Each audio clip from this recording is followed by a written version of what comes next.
Good afternoon. This is Dave Anderson, a senior policy fellow at the Wisconsin Institute for Public Policy and Service, otherwise known as WIPS.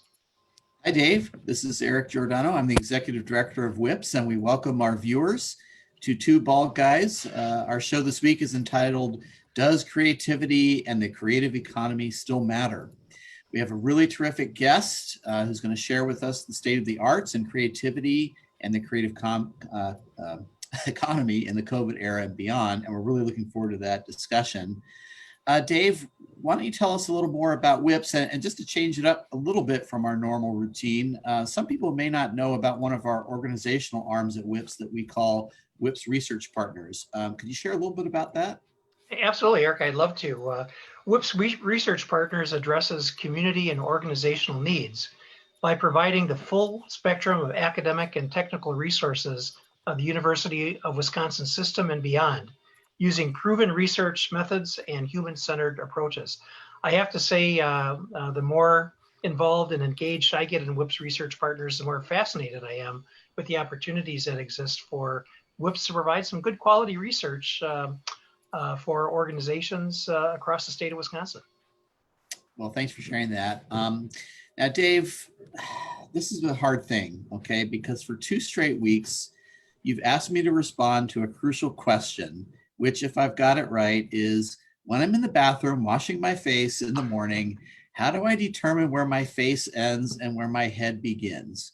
And for 2 weeks, I've really struggled to find an answer. However, as I was washing my face the other morning, I actually had an aha moment to your deep philosophical question.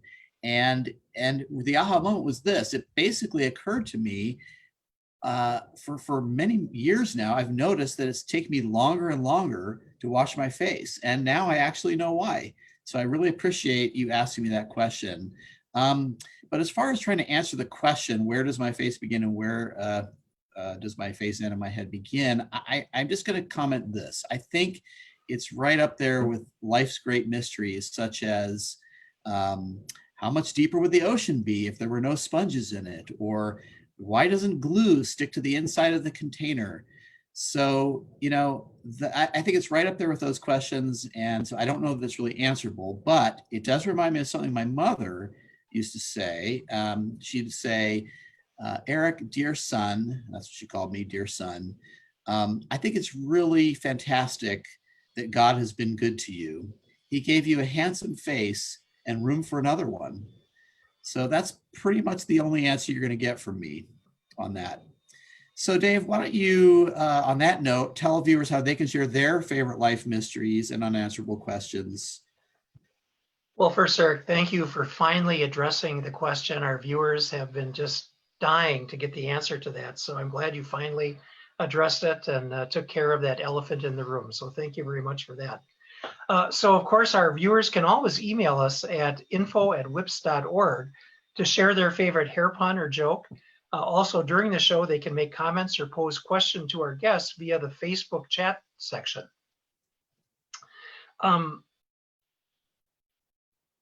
Eric, it's here that I would normally insert my own funny hair joke or something that I thought would be a funny hair joke. But I really want to address something in my moment here that I think is a much more serious problem, and that is the future of the U.S. airline industry. As you know, COVID-19 has hit airlines particularly hard, causing a decline in the number of people flying, a decline in the number of flights, a decline in revenues for the industry. Eric, I would argue if you take a look at any airline today, any air travel company at all, you could actually call it a receding airline. Wow. Yeah, get it? Yeah. If I'd known you were going to go there, we could have tried to get some sponsors for that joke because they probably needed a little more help. But anyway, nice job. Well, now it's time to turn to our producer, Luke Rudolph, who, by the way, we refer to as our crack producer and token representative of an attractive younger demographic. But I want to add a little something because by night, a lot of people don't know this, but Luke is an open format DJ and purveyor of deep, infectious dance grooves with a focus on contemporary rap, hip hop music, and occasional curveballs like 90s boy bands, dance anthems, and old school hip hop. He also makes his own music, which he describes as instrumental hip hop or chill hop. Luke, thanks so much for scripting this for me because I didn't understand 90% of what I just said, but I just felt our viewers really deserve to know what a complex, fantastic individual you are. So with that, what wacky story do you have for us this week, Luke?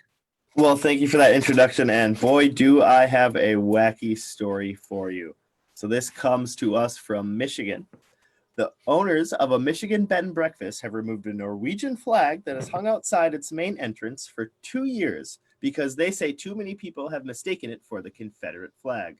The couple said it never occurred to them that people would mistake the Norwegian flag as anything else, but last week, after they received at least a dozen hateful emails and twice as many comments, they took the flag down.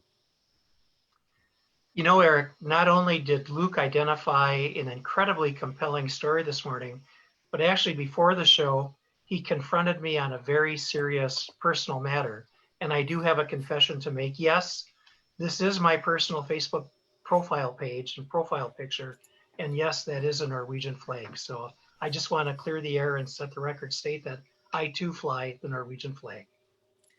Dave, this is very interesting because I knew that you flew that flag, and this confirms to me that you are definitely a subscriber to the Norwegian lost cause ideology. So I don't know how our viewers are going to feel about that, but if you're proud of it, then I support you. Well, again, thank you to Luke for bringing us that story today. And it's really time that we turn to today's very interesting topic. Does creativity and the creative economy still matter?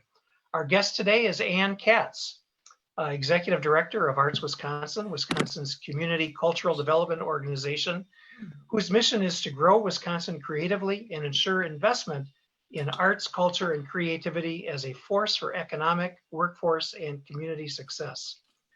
Prior to her work at Arts Wisconsin, Anne served as the Director of Development and Outreach for the Madison Civic Center and was the City of Madison's Arts Coordinator and a staff member of other arts organizations in Wisconsin and around the country. She has been a member of numerous arts-related committees, boards, task forces in Wisconsin and beyond. And Anne, we're pleased to have you here. I've known Anne for quite a number of years, and it's always great to see you. Thanks for having me. Sorry about that. Anne. Oh, go ahead. Yeah, Anne, it's great to see you. And I just want to comment that, in honor of your presence, I decided to wear a tie. And the only reason, though, that I did is because when I went into my wardrobe, I thought, I'm going to honor Anne by wearing some creative clothing. And I just realized I have zero creative clothing. It's really kind of annoying. And the only creativity I have is perhaps, if you even count this, in my ties. So that is why I'm wearing my tie today in honor of you. I am honored, and it proves my point that everyone has some kind of creativity about them. Right. Well, let's get right to it, Anne. So look, this is some really challenging times, and we'd just like your perspective on what is the state of the arts now in Wisconsin and beyond, and how dire is it? Dire, but I hate to use that word because I also put things into a bigger context, which is it is dire now for a lot of us and for a lot of our businesses and for us as people and for our communities, and somehow we will get through it and come out on the other side. But let me just give you some framework. So before the pandemic hit, before the shutdowns happened, mid-March, the U.S. Department of Commerce released some data that said that the economic impact of the arts economy was $878 billion. That's billion with a B. And in Wisconsin, the economic impact was $10.1 billion. Those are pretty good numbers. In addition, the number of jobs in the arts, in these art sectors, was over 96,000. And that's more jobs for the state than in the beer, biotech, and papermaking industries. So those are pretty good numbers, and numbers that we would like to throw around. Since the pandemic hit, the numbers are much more dire. And Americans for the Arts, which is the national service and advocacy organization that we work with, has been tracking what's happening in the creative sector since March. And right now, the negative economic impact is over $8.4 billion. And in Wisconsin, it's over It's almost 35 million.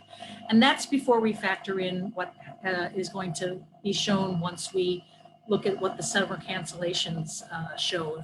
In other words, we have a lot of summer arts festivals, art fairs, theater programs. All of those are going to put their numbers into the database, and it's going to show that there's a lot of negative impact. And you know what I'm going to do? I'm going to stand up and go inside my house because there's a lawnmower playing right now outside. But keep talking because I can walk and hold my computer at the same time. Sounds Anyway, good. Eric, Sounds very creative. that is, yes, I know. I didn't plan for the lawnmower to be happening, but let me just say that even though it is dire, we will come out on the other side because there's no choice. And I can talk for a long time. I know we don't have that much time, but I could talk for a long time about the incredible creativity that's going on, both with individuals and arts businesses and with communities trying to figure out how to get through this pandemic. So, you know, things are dire for a lot of people, and creativity will save the day. So, Anne, as we head into 2021 and hopefully the pandemic that we're currently in eases, what do you foresee happening with the arts? In other words, do you think there's going to be some permanent changes that are going to occur as a result of COVID-19 and the pandemic? Well, I think there are going to be permanent changes in a lot of things in our world, right?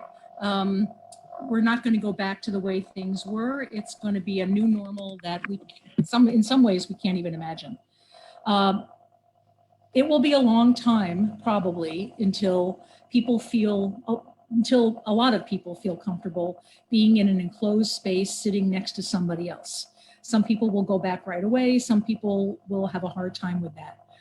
The arts sector was the first to close, and it will be one of the last sectors to reopen because there's nothing that you can do about the fact that people come together to celebrate the arts. And so, you know, as I mentioned, the creativity out there figuring out how to deal with that is pretty profound. And so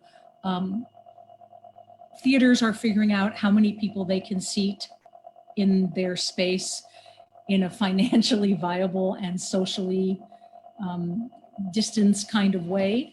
Concerts are happening outside now because it's summer, so that will continue for a while, which is great. People are displaying their art online and arts and music online and theater and every other discipline. And that will continue. I think we'll see a lot more online connecting. We will evolve. When this all first started in March, I think we all sort of assumed or thought or hoped that this would be done by the summer. And now that we know that it's not going to be done by the summer, and hopefully by next summer, we will be back to some kind of normal. You know, people are really working really hard to figure out how to continue, how to keep themselves working if they're independent contractors, how to keep arts businesses open. Communities are figuring out how to work with all of that. So we're all being very creative right now. Yeah, thanks for that. And you know, you talked about some numbers after our first question, and I appreciated hearing some of those because I think some people don't realize the impact, obviously, the economic impact of, you know, when arts are in trouble because as they are in this situation. But I'd like to turn a little bit more to sort of the personal. Like, can you help us understand how artists are doing on an individual basis? Like, what are they doing? How are they coping? How are they making a living? Are they doing art, or are they abandoning art because they can't make a living at it? Well, no one will abandon art. I mean, you can't do that. Humans have to be creative. That's what makes us human. People have been coming together in creative ways since the beginning of time. And so people who have made their living in the arts, again, like the rest of us, are adapting. A lot of people are putting things online, as I said, or trying to do things in a physically distanced way, not a socially distanced way, but physically distanced. And again, trying to figure out how to monetize that and how to make that how to find a viable business model. Sometimes it means that people are doing other jobs to keep themselves and their families afloat, as we all are. You know, the arts sector as a business is not any different than any other sector. Every sector is changed by this experience. And so I'm glad we're talking about the arts as a business that pairs with the knowledge that the arts are what make us human, and so that's why they're important. You layer on the creative economy part of it with the numbers that I talked about, and it's pretty powerful. So people in this sector, and of course the arts sector touches the tourism sector, especially, and every other, and the education sector, they are figuring out ways to adapt their work to the changing circumstances. You know, we all sort of, we take it day by day in some ways, right? You want to be able to plan beyond a certain amount of time. And as this goes on, hopefully we can do that. But people are, now that the summer is going to be coming to an end and we're going into the school year, there is a lot of figuring out how to keep afloat for the long term. So again, I keep saying this, I'm incredibly impressed by the creativity that I'm seeing, not only from people who call themselves artists, but from all of us out there. You know, just to follow up on that, can you provide some examples of how artists are being creative in new and innovative ways? I'd be curious to see. Well, again, just the whole way that things are going online, I have seen not only solo performers put their music and their theater online, but I've seen virtual choirs happening. Of course, singing is one of the things that's going to take a long time to come back because that's all about spreading droplets all over the place. But people are creating choirs that bring in people from around the world. One of the things about working online is that people are finding new partners and new collaborators. So when you do a live performance, you have to be in the same room, but when you do a virtual performance, you can work with people that you may not have ever been able to work with before because you're far away from each other, but now you can work in the same space. So there's a huge amount of that.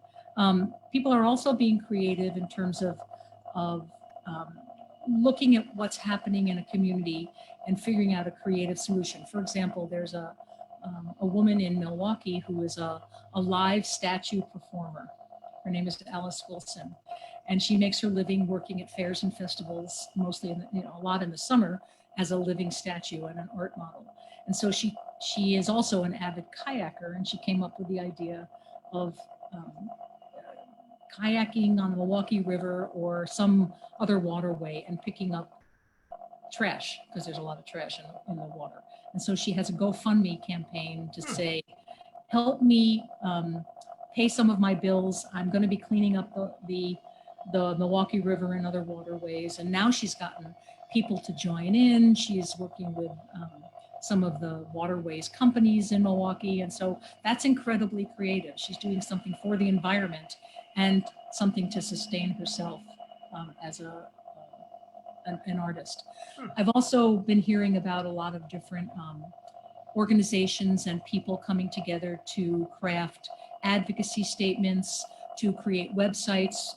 For example, there's something called Lacrosse Live, which is, I think, 15 different arts organizations have come together to create a website where you can go to one website and you can enjoy the offerings of 15 different arts organizations, and again, working with artists in the La Crosse area. And so that's a whole new effort that I imagine will continue once the pandemic is over. So people are writing plays. Playwrights are writing plays for the virtual space, doing concerts like that. So again, very creative. Yeah, well, it's actually nice to hear because, I mean, of course, we know people are naturally creative, and it's nice to hear examples where, you know, that remind us that creativity is not dead, that it is alive and well. Keep us going. Yeah, I hope so. Well, let's turn a little bit to a different topic, which is festivals and fairs. You know, Wisconsin has a long tradition of festivals, fairs, concerts, arts performances, you know, in the summertime. And obviously a lot of this has had to go on hiatus. I'm just concerned, and I would like your take on this. Are they in danger of going away forever? Or even if they're not, maybe being altered in some way? Or do you think that you know, this is going to come back as strong as ever in the future? I think it will come back as strong as ever. When When? That's the unknown. There is an ebb and flow anyway in any time period. You know, some businesses succeed, some efforts, some fairs and festivals are around for X amount of time, and then for whatever reason, there's just not enough resources to keep them going. We have already seen, even just in the few months since the pandemic started, that restaurants are shutting down, you know, retail businesses are shutting down.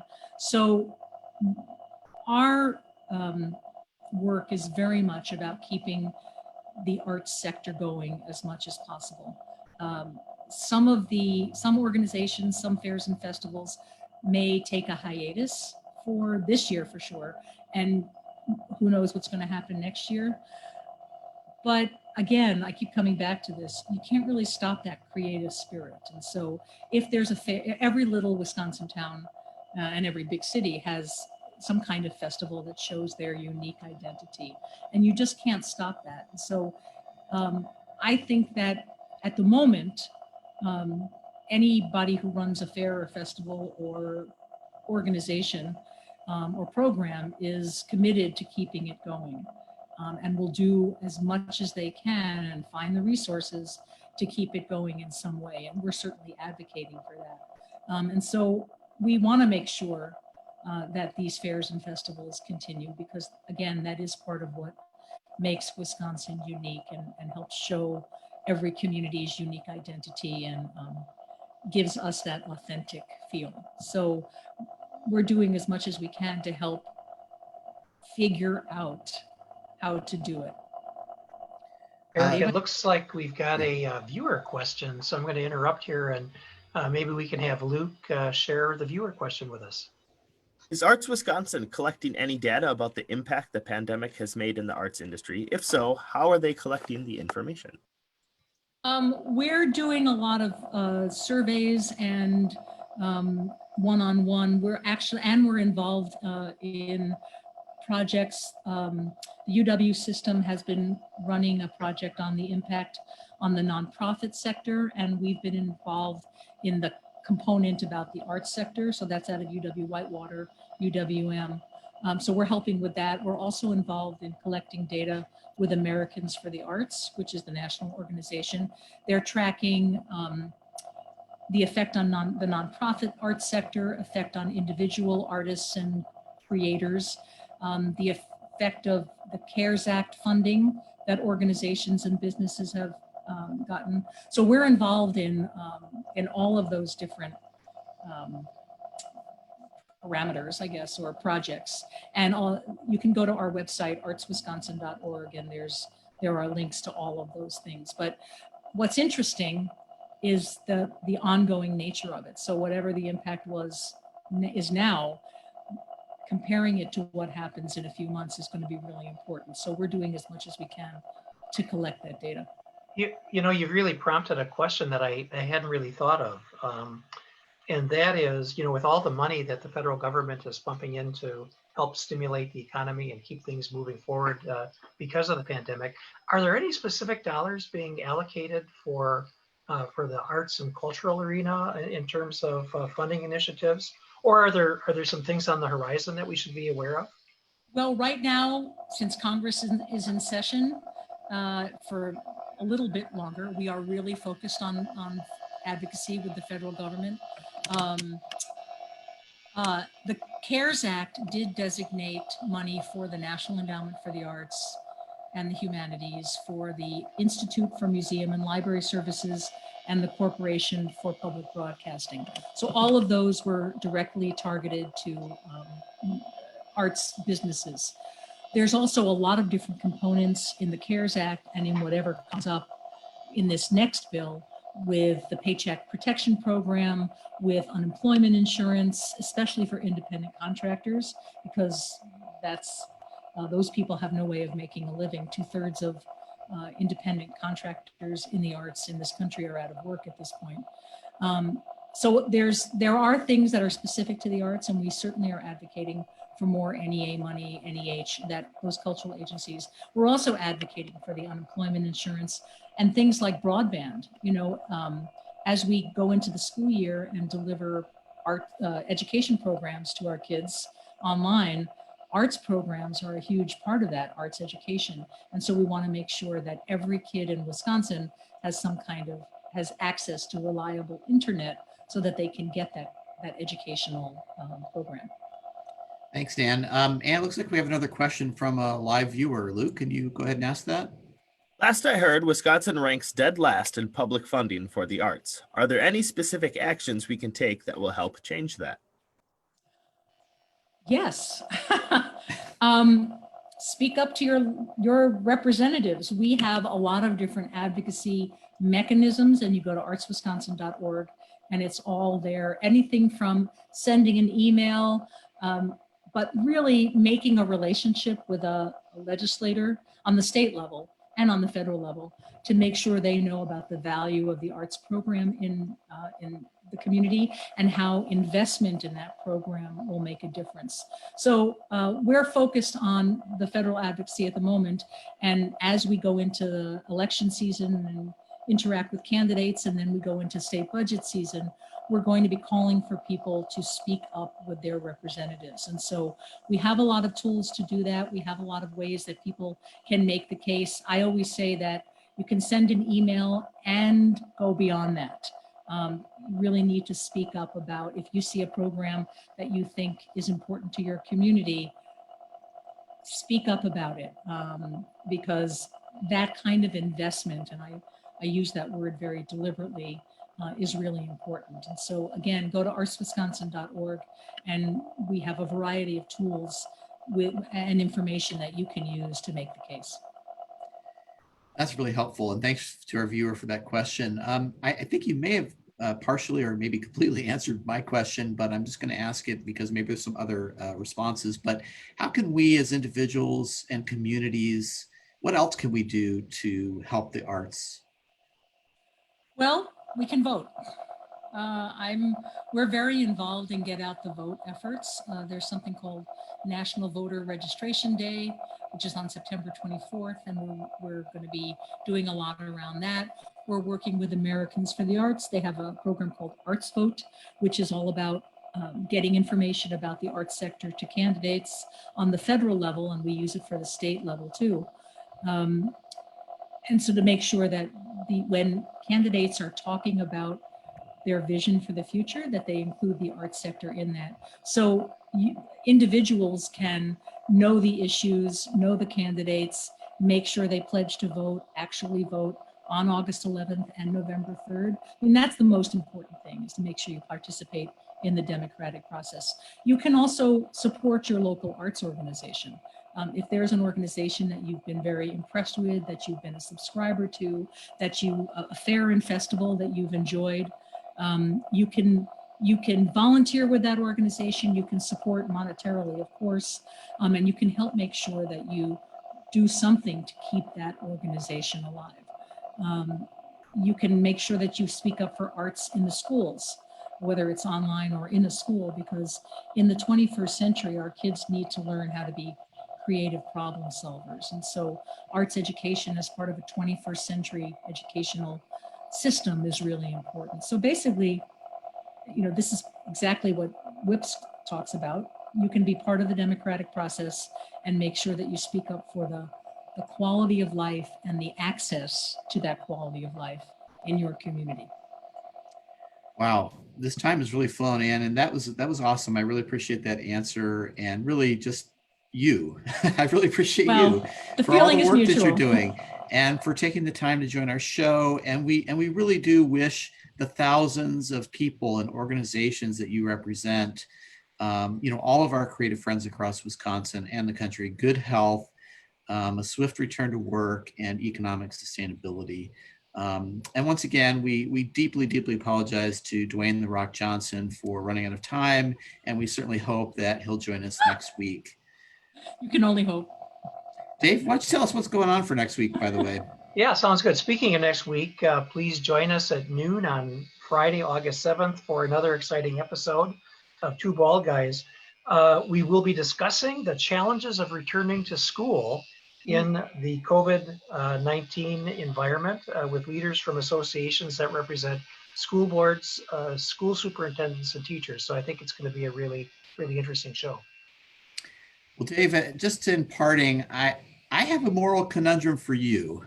And you and I have had the pleasure of sharing some repas, that's French for meal, on occasion. And I think you and June even cooked for me once. So let's say you're over at my house eating a bowl of soup and you discover a hair in the soup. Now, a privileged hair person would shrug it off and even maybe joke to his host, oh, I think this is one of my hairs that got in the soup.